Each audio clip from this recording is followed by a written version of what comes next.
नमस्कार दोस्तों, आप सभी का स्वागत है हमारे YouTube channel the traditional astrologer पर। आजकल हम जो है बृहद अवकढ़ा चक्र की कक्षाएं चला रहे हैं। तो यह जो कक्षा है वह 5वीं कक्षा है। तो आइए प्रारंभ करते हैं।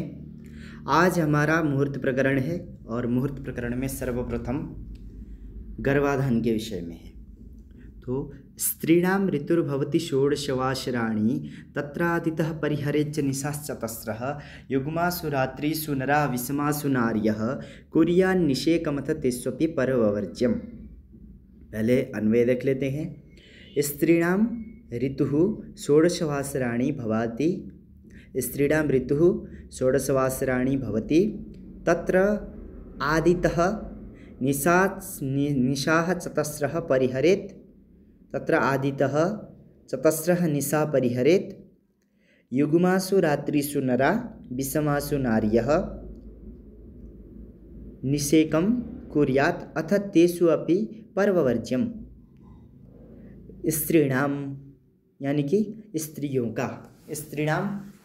का ऋतु मतलब होता है रजोकाल।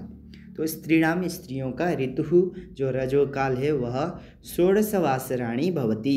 षोडश मतलब 16 दिन, षोडश यानी 16, वासर मतलब दिन, यानी षोडशवासराणि भवति।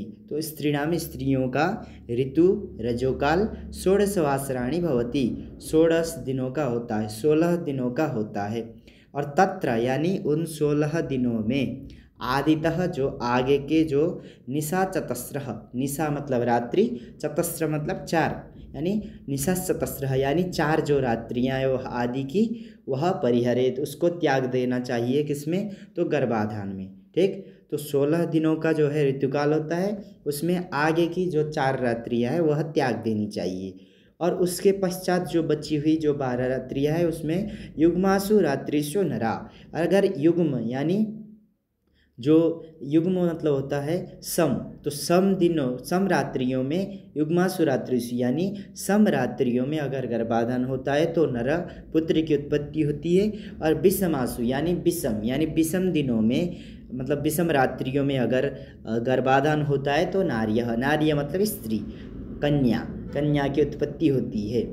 उन युग्मासु रात्रिषु नरा विषमासु नार्यः, इन दिनों में इस प्रकार से निषेक मतलब होता है गर्भाधानम कुर्यात्, गर्भाधान करना चाहिए। अतः अनंतर यह कह रहे हैं कि पर्ववर्ज्यम तेषु अपि मतलब तेषु द्वादशेषु दिवसेषु अपि, क्योंकि हम लोगों ने 4 रात्रियां तो पहले ही छोड़ दी। तो तेषु द्वादशेषु दिवसेषु अपि पर्ववर्ज्यम, पर्व अगर होता है तो उसको त्याग देना चाहिए। तो स्त्रियों का ऋतु जो रजकाल है वह षोडशवासराणि यानी 16 दिनों का होता है। और तत्र मतलब उस 16 दिनों में आदितः चतस्रः निशा, जो आगे की जो 4 रात्रियां हैं वह परिहरे त्याग देनी चाहिए।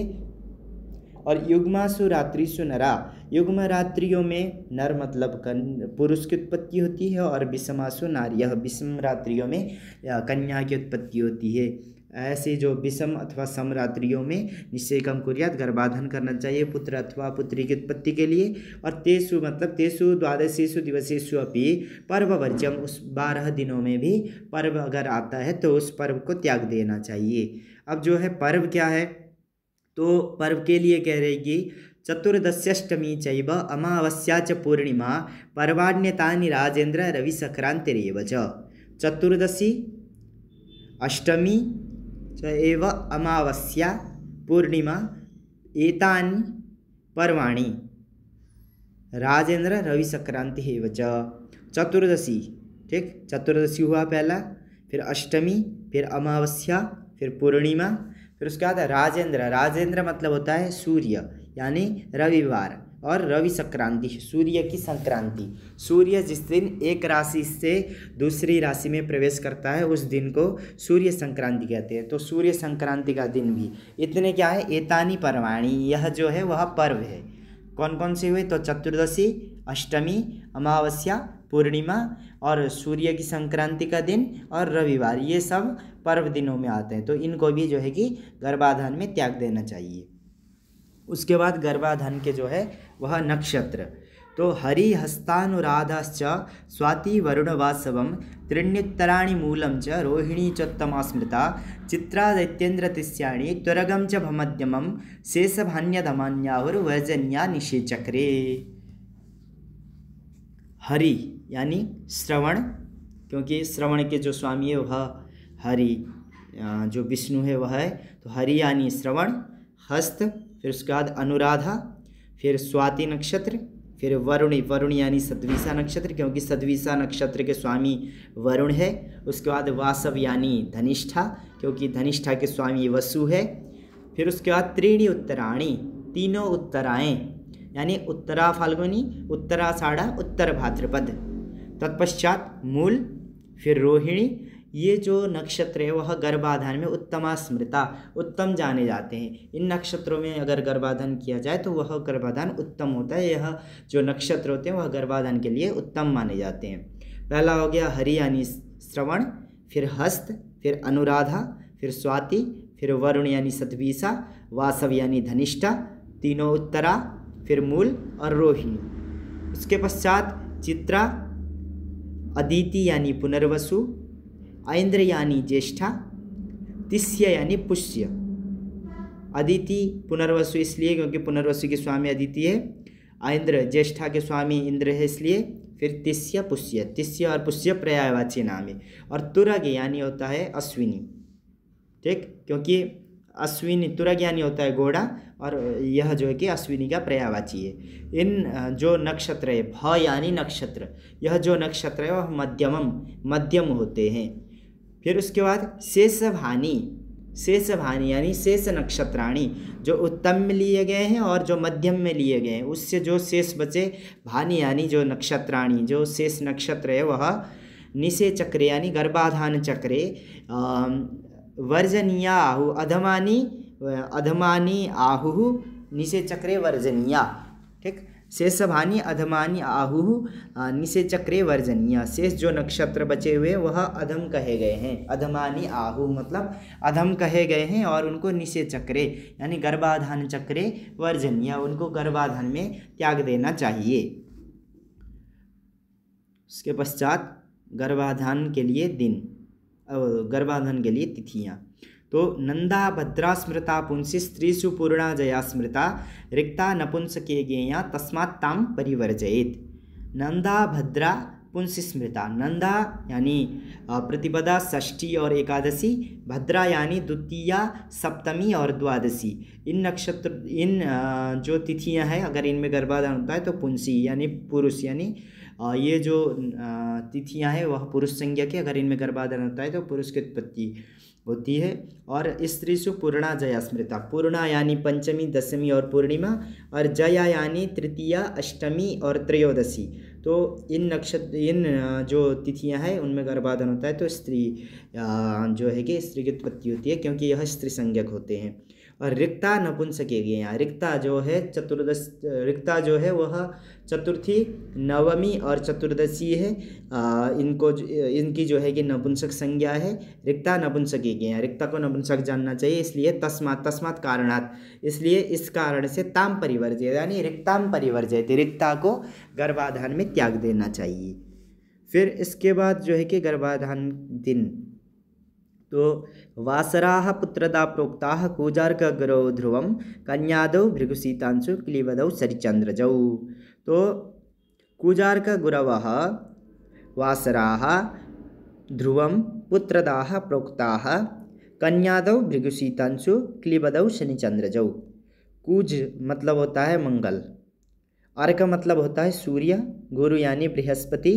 ये जो वासराः, ये जो वार है वह ध्रुवम यानी निश्चितम, पुत्रदाः प्रोक्ताः, पुत्रदाः यानी पुत्रदाः, दा यानी देने वाले, पुत्र देने वाले, प्रोक्ताः कहे गए हैं।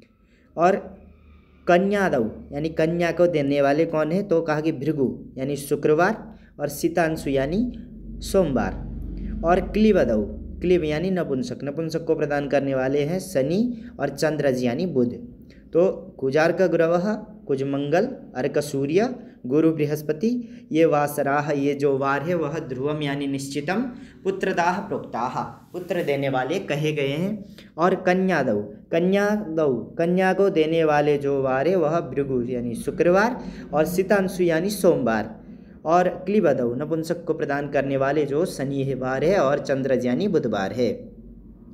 अब इसके बाद गर्भाधान के बाद आता है सूति स्नान। तो सूति स्नान के लिए देखिए, करेंद्र भाग्या नीलवास वांत्य मैत्रेन्द्र वाश्वी ध्रुवभेन्य पुंसाम तिथा वरिक्ते शुभमा मनंती प्रसूति का स्नान विधौ मुनिंद्राः।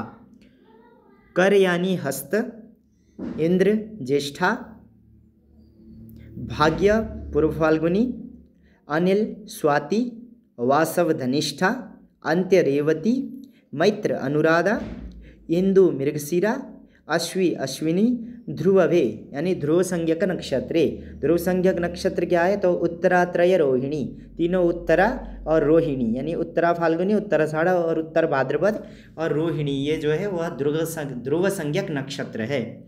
तो इतने हुए। तो यहाँ पर क्या हुआ? कर यानी होता है हस्त, इंद्र यानी ज्येष्ठा, भग यानी पूर्व फाल्गुनी, अनिल यानी स्वाति, वासव यानी धनिष्ठा, अंत्य यानी रेवती, मैत्र यानी अनुराधा, इंदु यानी मृगशिरा, अश्वी यानी अश्विनी, ध्रुव संज्ञक नक्षत्रे। ध्रुव संज्ञक नक्षत्र हुए उत्तरात्रय और रोहिणी। और पुंसाम अन्ही, पुंस यानी पुरुष, पुरुष अन्ही पुरुष दिन। तो अभी अभी ऊपर गए थे पुरुष दिन। तो पुरुष दिन कौन से है? तो मंगलवार है, और उसके बाद रविवार है, और बृहस्पतिवार है। तो ये हुए पुंसाम अन्ही यानी पुरुष दिन। अन्ही मतलब होता है दिन। और अरिक्ते तिथौ, अरिक्त यानी रिक्ता को छोड़कर अन्य तिथियों में, अरिक्ते तिथौ यानी रिक्ता को छोड़कर अन्य तिथियों में, प्रसूति का स्नान विधौ मुनिंद्राः शुभम आमनन्ति। प्रसूति का स्नान, प्रसूति का जो प्रसूति हुई स्त्री है उसका जो स्नान होता है वह मुनिंद्राः यानी मुनि श्रेष्ठों के द्वारा, मुनि श्रेष्ठ मुनिजनों के द्वारा शुभम आमनन्ति शुभ कहा गया है। तो कर यानी हस्त, इंद्र यानी ज्येष्ठा, भग पूर्व फाल्गुनी, अनिल स्वाति, वासव धनिष्ठा, अंत्य रेवती, मैत्र अनुराधा, इंदु मृगशिरा, अश्वी अश्विनी, ध्रुववे यानी ध्रुव संज्ञक नक्षत्रे, उत्तरात्रय रोहिणी, और पुंसामन्नी पुरुष संज्ञक दिनों में, अरिक्ते तिथौ रिक्ता तिथि को छोड़कर, प्रसूति का स्नान विधौ मुनिंद्राः शुभम आमनन्ति। अब ये तो नक्षत्र हुए। अब उसके बाद कौन से वार में स्नान कराने से क्या होता है? स्नाता प्रसूताप्यसुता बुधे च स्नाता च वन्द्या भृगुनंदने च सौरे च मृत्युः पयहा निरिंदौ पुत्रार्थ लाभौ रविभौम जीवे। स्नाता प्रसूतापि असुता बुधे, बुधे मतलब बुधवारे, बुधवार में, बुधवासरे, बुधवार में अगर स्नाता प्रसूति जो स्त्री है उसको स्नान करवाया जाए तो प्रसूतापि असुता, जो गर्भवती स्त्री है वह असुता यानी पुत्री इत्यादि से रहित हो जाती है अगर बुधवार को स्नान कराया जाए तो। और स्नाता च वन्द्या भृगुनंदने च, भृगुनंदन यानी कहा जाता है शुक्र को। शुक्रवार में अगर स्नाता स्नान कराया जाए तो बंध्या हो जाती है, बांझ हो जाती है, ठीक।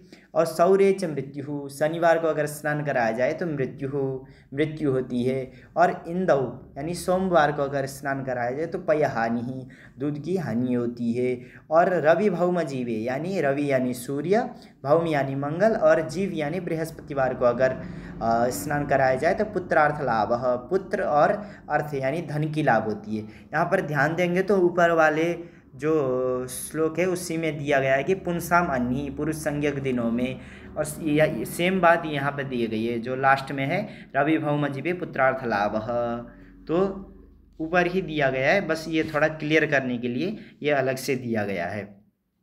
उसके बाद अजागावो महिष्यश्च ब्रह्मणा नवसूतिका दशाहेनैव शुद्ध्यन्ति भूमिष्ठश्च नवोदकम।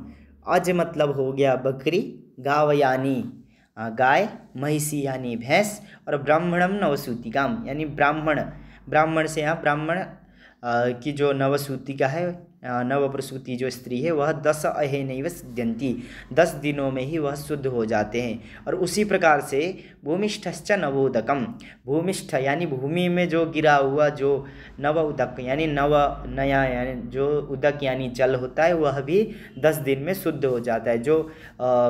जो बारिश के द्वारा जो नया जो जल गिरा होता है ज़मीन में वह भी 10 दिन में शुद्ध हो जाता है।